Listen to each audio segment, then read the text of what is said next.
Serbia da orain, puntu beroetariko bat Balkanetako bidean.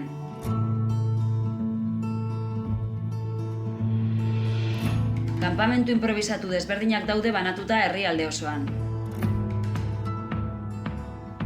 Gaur egun, 2700 migratzaile daude bizirauten oso egoera penagarrian.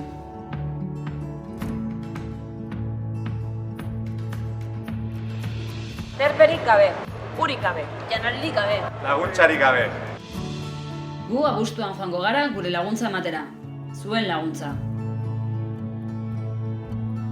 Zuk ere, zure aztarna utz ezakezu. Sinistu, haientzat sekulakoa izango da.